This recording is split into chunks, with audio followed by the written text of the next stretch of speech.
जय हिंद। स्वागत है आप सभी का गोविंद एकेडमी में। आज के इस वीडियो में मैं बताने जा रहा हूँ क्लास 7 विज्ञान अध्याय 6, जिसका नाम है पौधों में पोषण। तो इस चैप्टर में हम लोग जानेंगे कि पौधों में पोषण, ठीक है, जो कि ये चैप्टर है पौधों में पोषण। अब इसके बारे में हम लोग थोड़ा विस्तार से जानेंगे। सजीवों को अपने वृद्धि, विकास और शरीर के रख रखाव के लिए ऊर्जा की आवश्यकता होती है। ऊर्जा पोषण से प्राप्त होती है। यहाँ पे दिया गया है शरीर के रख रखाव के लिए ऊर्जा की आवश्यकता होती है, और ऊर्जा किस चीज़ से मिलता है? पोषण से प्राप्त होता है, ठीक है। आप लोगों ने देखा कि सजीवों को अपने वृद्धि, विकास और शरीर के रख रखाव के लिए ऊर्जा की आवश्यकता होती है। ऊर्जा पोषण से प्राप्त होता है, यानी कि जितने भी सजीव है उसके शरीर के रख रखाव और वृद्धि के लिए किस चीज़ की आवश्यकता होती है? तो ऊर्जा की आवश्यकता होती है। किस चीज़ की आवश्यकता होती है? ऊर्जा की आवश्यकता है। और ऊर्जा किस चीज़ से मिलती है? वो आप देख पाएंगे कि पोषण से प्राप्त होती है, ठीक है। ऊर्जा किस चीज़ से मिलती है? तो पोषण से प्राप्त होती है, ठीक है। उसके बाद हम लोग ये जान लेते हैं कि फिर ये पोषण कहते किसको है, ठीक है। पोषण किसे कहते हैं? तो चलिए पाएंगे कि पोषण के बारे में, ठीक है। यहाँ पे दिया गया है कि पोषण किसे कहते हैं, ठीक है। अगर आपसे क्वेश्चन पूछा जाए कि पोषण किसे कहते हैं, तो आप वहाँ पे बता सकते हैं शरीर द्वारा भोजन और अन्य पौष्टिक तत्वों को ग्रहण करना और उनका इस्तेमाल करना पोषण कहलाता है। क्या किसे कहते हैं पोषण? अगर आपसे क्वेश्चन पूछा जाए कि पोषण किसे कहते हैं, तो शरीर द्वारा भोजन और अन्य पौष्टिक तत्वों को ग्रहण करना और उनका इस्तेमाल करना पोषण कहलाता है। पोषण शरीर के विकास, रख रखाव और बढ़ाने के लिए जरूरत होता है। पोषण किस चीज़ के लिए जरूरत होता है? तो शरीर के विकास, रख रखाव और बढ़ने के लिए जरूरत होता है। शरीर जो बढ़ता है, ठीक है, उसके लिए पोषण की आवश्यकता होती है। पौष्टिक तत्व आप देख सकते हैं इस चित्र में।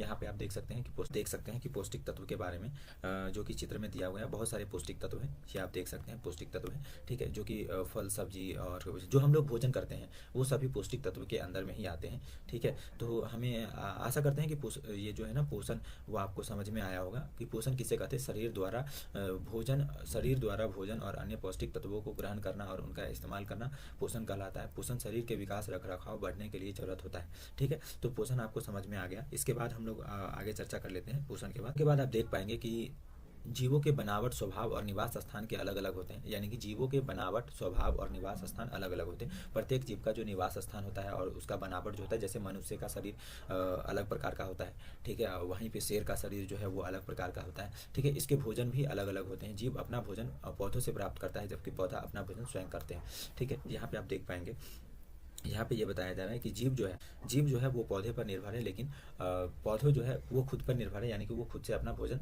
तैयार करता है, ठीक है। उसके बाद आप देख पाएंगे कि पौधों में पोषण की विधि, हम यहाँ से अब ये जानेंगे कि पौधों में पोषण की विधि क्या है, ठीक है। पौधों में पोषण की विधि, इसमें आप देख पाएंगे यहाँ पे हरे पौधे अपना पोषण स्वयं बनाते हैं, अर्थात अपना भोजन बनाते हैं। यानी कि हरा जितना भी पौधा है वो अपना पोषण स्वयं बनाता है। अधिकतर जो देखा गया है वो क्या होता है कि हरा पौधा अपना पोषण स्वयं बनाता है, अपना भोजन जो है स्वयं बनाते हैं, ठीक है। उसके बाद आप देख पाएंगे कि पौधों अपना भोजन कैसे बनाते हैं। यानी आपके मन में तो ये सवाल आ ही जाएगा कि अब आप यहाँ पे आपने पढ़ा कि हरे पौधा अपना पोषण स्वयं बनाते हैं, लेकिन कैसे बनाते हैं, इसके बारे में आपके मन में विचार आएगा, ठीक है। उसी विचार को हम यहाँ से दूर करते हैं, ठीक है। यहाँ पे आप देखेंगे कि कैसे बनाते हैं इसके बारे में, यानी कि हरा पौधा जो है वो अपना भोजन कैसे बनाता है। यहाँ पे आप देख सकते हैं पौधों अपना भोजन कार्बन डाइऑक्साइड, जल, सूर्य के प्रकाश की सहायता से स्वयं बनाते हैं। इस क्रिया को प्रकाश संश्लेषण कहते हैं। यानी कि पौधे को भोजन बनाने की प्रक्रिया को हम प्रकाश संश्लेषण भी कहते हैं। अब इसको दोबारा से समझ लीजिए कि पौधा, यहाँ पे आप देख सकते हैं पौधे अपना भोजन कार्बन डाइऑक्साइड, जल, सूर्य के प्रकाश की सहायता से स्वयं बनाते हैं। इस क्रिया को हम प्रकाश संश्लेषण कहते हैं, या इस क्रिया को प्रकाश संश्लेषण कहते हैं। अगर आपसे क्वेश्चन पूछा जाए कि प्रकाश संश्लेषण किसे कहते हैं, तो आप बता सकते हैं कि पौधा अपना भोजन कार्बन डाइऑक्साइड, जल, सूर्य के प्रकाश की सहायता से बनाता है। इस क्रिया को हम प्रकाश संश्लेषण कहते हैं।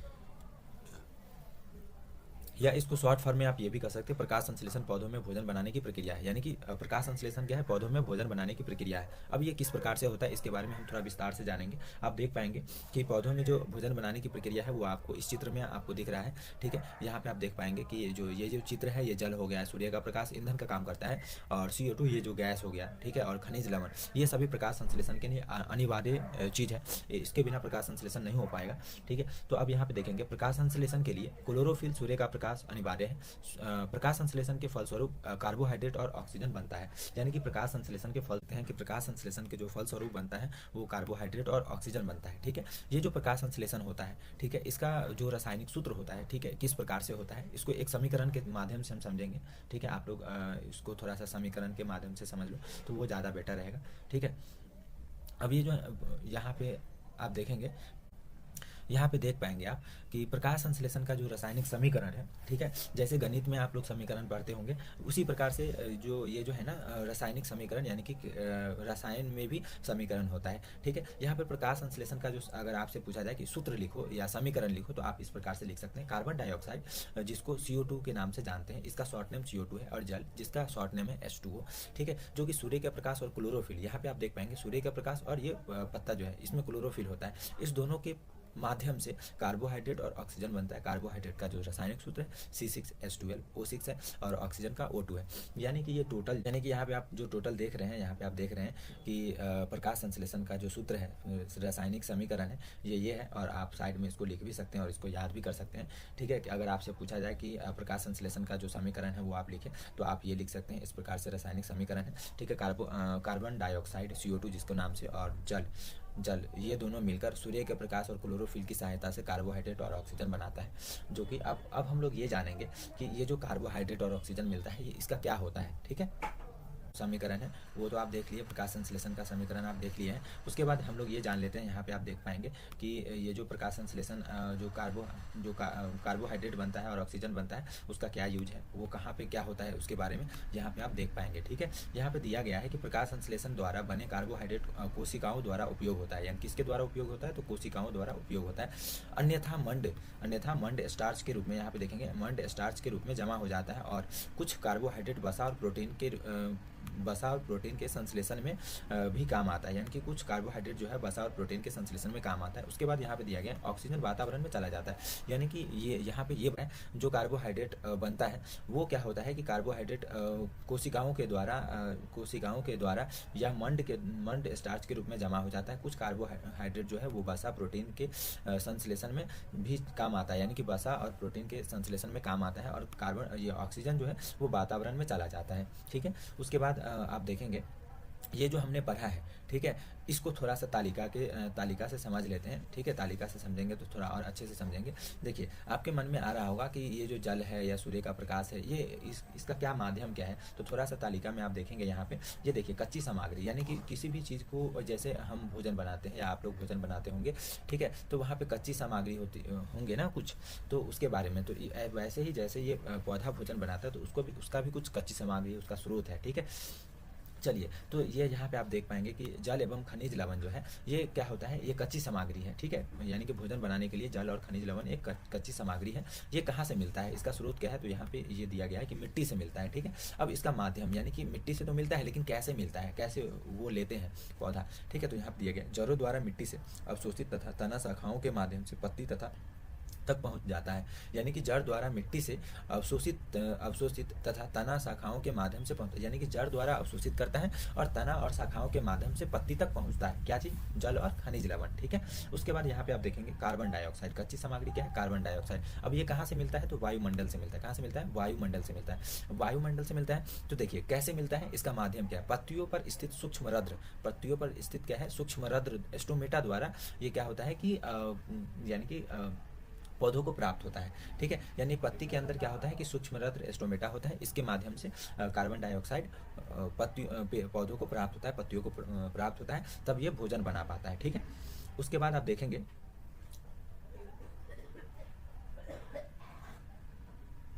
अब थोड़ा सा आगे देखेंगे कि भोजन ग्रहण करने के आधार पर जीव मुख्य रूप से 3 प्रकार के होते हैं, यानी कि आपसे पूछा जाएगा कि भोजन ग्रहण करने के आधार पर, आप कभी कभी तो ये आपके मन में भी आता होगा कि कोई मांस खाता है, कोई शाकाहारी व्यक्ति यानी कि फल सब्जी वगैरह खाता है, मांस मछली नहीं खाता है, ठीक है, ये, और कोई जो होता है वो दोनों खाता है, ठीक है। तो ये कभी कभी आपके मन में आ रहा होगा कि जैसे जीव है वो कई प्रकार के भोजन करते हैं, सब अलग अलग प्रकार के भोजन करते हैं, तो भोजन ग्रहण करने के आधार पर जीव मुख्य रूप से 3 प्रकार के होते हैं। मुख्य रूप से कितने प्रकार के होते हैं, 3 प्रकार के होते हैं। अब ये 3 प्रकार के कौन कौन होते हैं इसके बारे में हम लोग जानेंगे, ठीक है।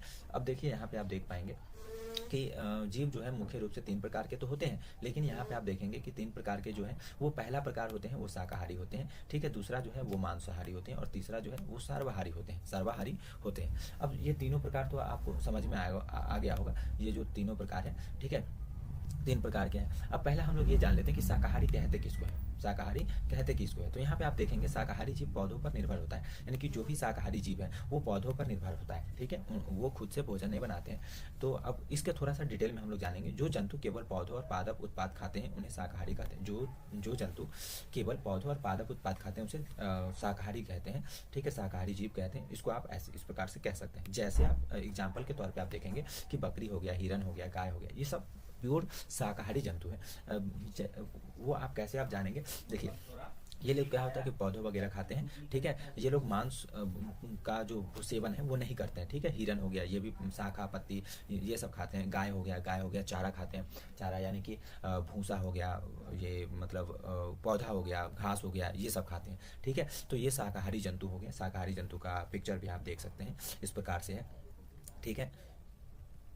चलिए, तो शाकाहारी जंतु आपको समझ में आ गया। उसके बाद आप देखिए, मैं आपको बताऊंगा कि शाकाहारी जंतु के बाद आया है अब दूसरा मांसाहारी, ठीक है। दूसरा नंबर में क्या है कि मांसाहारी। अब आपके मन में सवाल आ रहा हो कि मांसाहारी तो जो मांस खाता है उसको कहेंगे।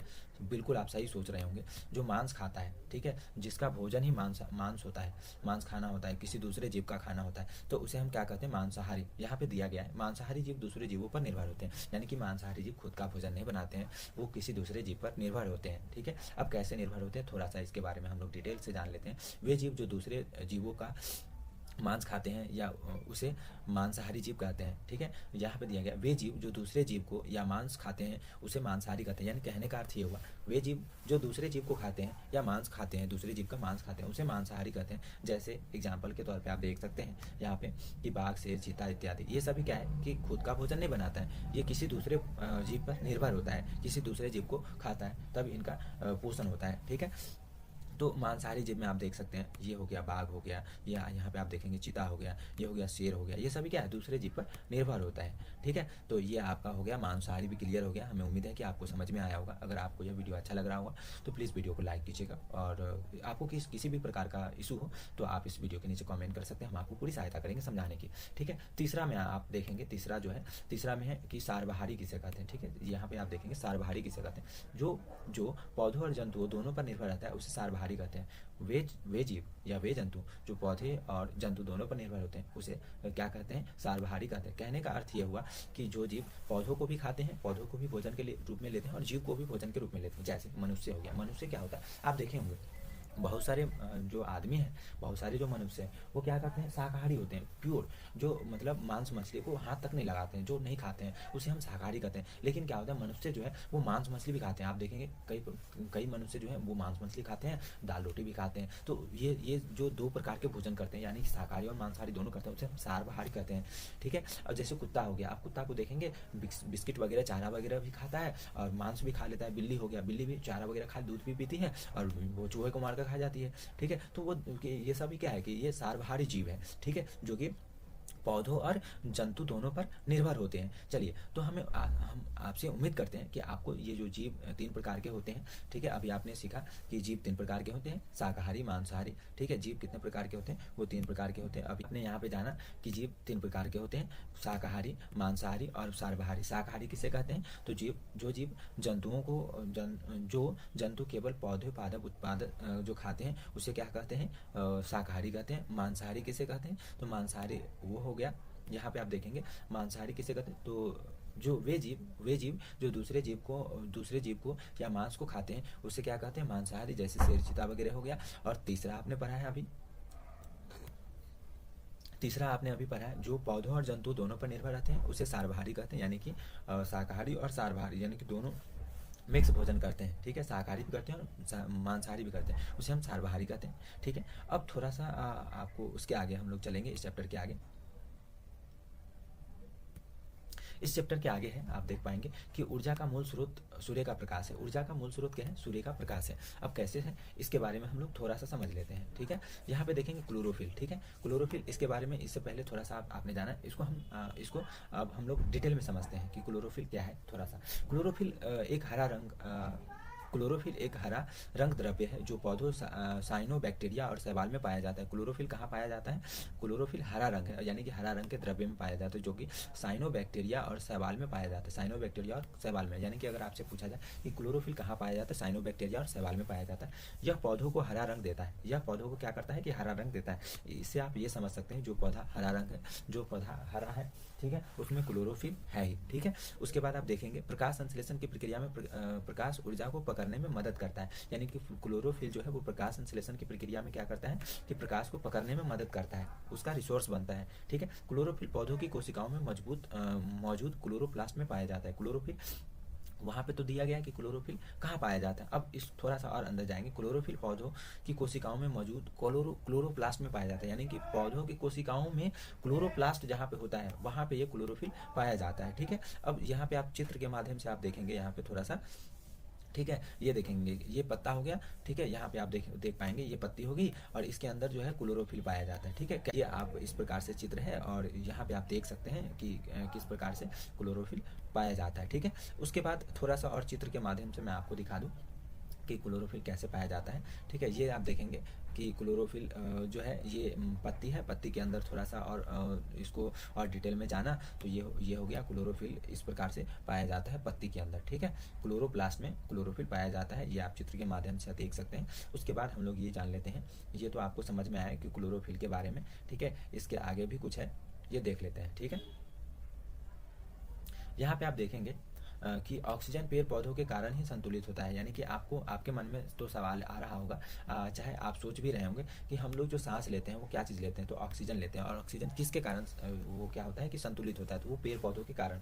पेड़ पौधा प्रकाश संश्लेषण की प्रक्रिया करता है, उसके माध्यम से ऑक्सीजन क्या होता है, संतुलित होता है, कार्बन डाइऑक्साइड लेता है और ऑक्सीजन देता है हमें, ठीक है। तो ये सभी क्या है कि पेड़ पौधों के कारण हुआ है। इसीलिए हमारे बड़े बुजुर्ग क्या है कि वो लोग कहते हैं कि आप लोग क्या करो कि पेड़ पौधे लगाओ, जितना पेड़ पौधे लगाओगे उतना क्या होगा कि फ़ायदा होगा, ठीक है। उसके बाद हम लोग जान लेते हैं कि थोड़ा सा, जैसे पेड़ पौधों में कई प्रकार के होते हैं, किसी का पीला रंग का होता है पत्ता और किसी का हरा होता है, किसी का लाल होता है, तो थोड़ा उसमें हम लोग जान लेते हैं कि उसमें क्लोरोफिल किस प्रकार से पाया जाता है, ठीक है। यहाँ पे आप देखेंगे पीले धब्बे वाली पत्तियों, यहाँ पे आप देख पाएंगे पीले धब्बे वाली पत्तियों के पीले भाग में क्लोरोफिल नहीं होता है, यानी कि जो भी पत्ती होता है जिसमें पीला भाग होता है उसमें क्लोरोफिल नहीं होता है, वहाँ प्रकाश संश्लेषण नहीं होता है, यानी कि जहाँ पे पीला धब्बा वाली पत्ती है वहाँ पे क्या होता है कि प्रकाश संश्लेषण नहीं होता है, ठीक है।